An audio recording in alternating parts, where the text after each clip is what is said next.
This is the Built Different podcast with Duane and William. All right, so today I don't have my co-host William with me today. It's just me and John. Hey, John, how you doing? I'm doing good. Good. I know you don't have a microphone hooked up. I don't. All you subscribers out there for Built Different, guess what I have today? We're doing some show and tell. I've got bolts.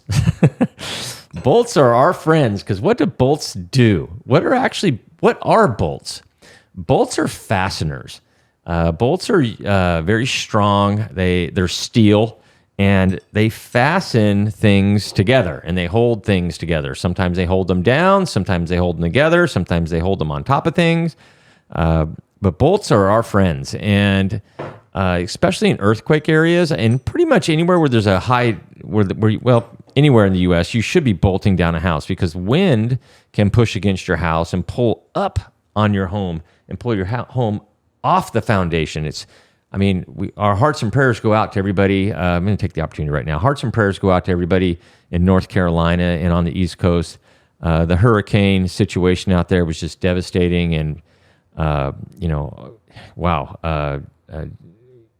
just amazing that storm could accomplish so much damage to such a huge area, and a lot of people have died. Many people are injured. We don't even know. They're still looking with search and rescue, and we just want to take a moment and know that everybody in that region are in our prayers, and we hope for the best, and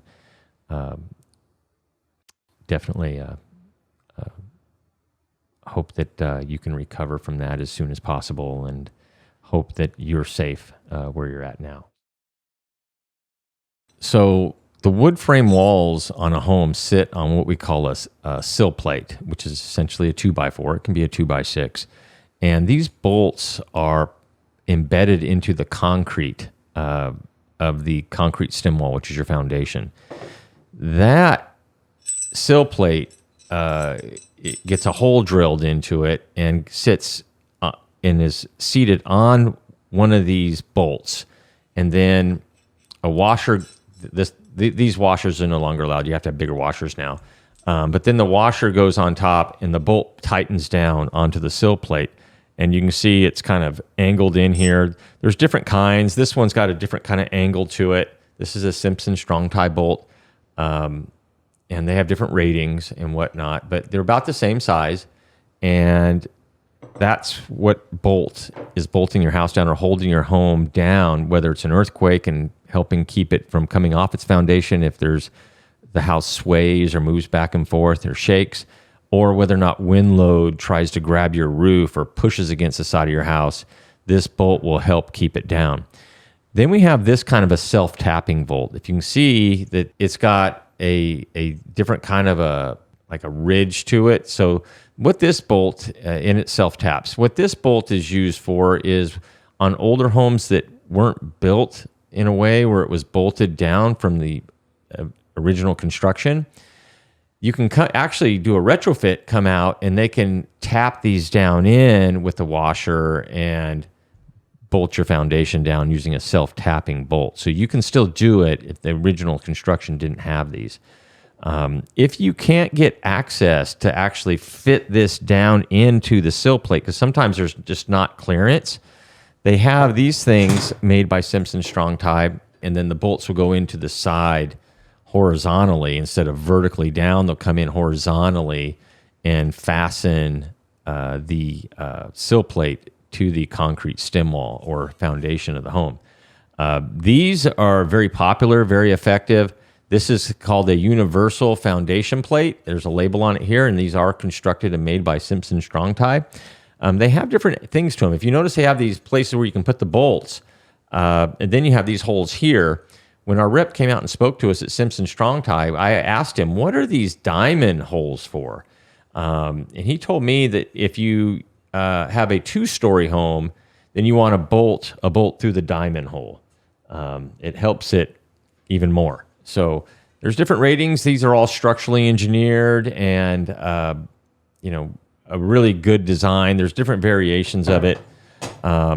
But there you have it, bolting of the home, and home inspectors are really looking to see if a home is bolted. Insurance companies, when you buy a home, want to know, hey, is your home bolted?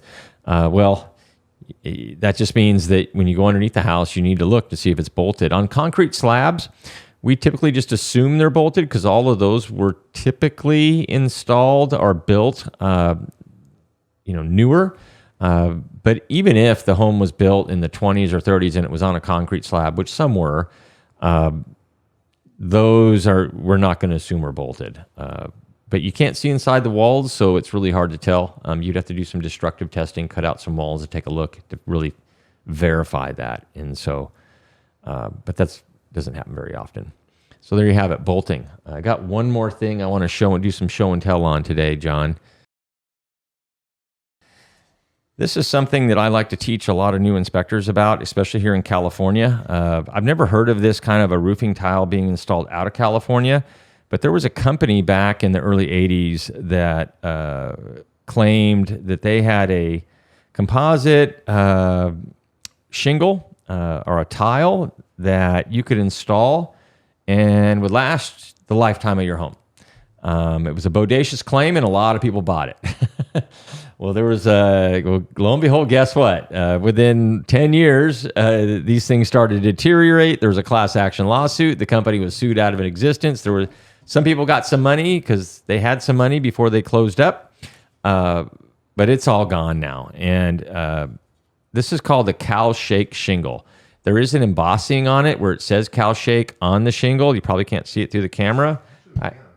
You can, really? Yeah, it shows up. Okay, so this one we broke it, but you can, there we go. I'll try to get it together best I can. But this is a Cal Shake shingle. It looks like a wood shingle, supposedly, but it's not. It's just a composite like cement, and these things actually held up for, I would say, gosh, 30 years. I saw a lot of them that were, half of them were in fairly decent condition until about 10 years ago. They're all pretty much done now and should be replaced. But any inspector should be able to identify this in California. If you look at, I got a piece here that's more whole. If you look at it, it looks like kind of like a wood shake. If you can see the ridges on it, and kind of how it's just kind of ridged. And then the bottom's flat. So if you look at the bottom here, you'll see it's flat, and the top is kind of wavy. And then it's kind of porous looking, and it's got this brown with these light colored, kind of like chalky look to it. This stuff is called Cal Shake, and you better call it out if you're a home inspector and let your customer know about it, because this stuff, there was a class action lawsuit. It doesn't last a lifetime, which is what they claimed. It looks also somewhat similar to a different kind of like a fiber composite shingle that is just like a regular one. So this is just a regular composite shingle, pretty similar looking stuff. This is a really thin shingle. Gosh, I'm going to say maybe 1/8 of an inch thick. And it's like a cement fiberboard. And there's nothing wrong with this stuff. But it definitely doesn't look like this thicker Cal Shakes. And so, we got a little bit of it. Try to train all our inspectors to make sure that they can identify what Cal Shake looks like. In fact, my neighbor across the street of my house actually has it on his roof, and he's still working with it. There's some broken tiles, and you can milk it along and try to put in a different kind of a shake to fix the ones that break as you move along. But I'd say he's probably due for a new roof. So it's better to have concrete tile than this stuff. But it is light. The idea and the concept was good. It just deteriorates. It didn't last 15, 20 years, and it really should. Any roofing material nowadays should last 20 years if it's going to be installed on a residential home. So there you have it on that. And so, hey, had fun doing show and tell today. Maybe we can do some more of this in the future. If you enjoyed it, please leave me your comments, or if you have something to say about anything that we've been talking about today. Really appreciate it. And make sure you hit the subscribe button, like the content. It helps our channel out a lot.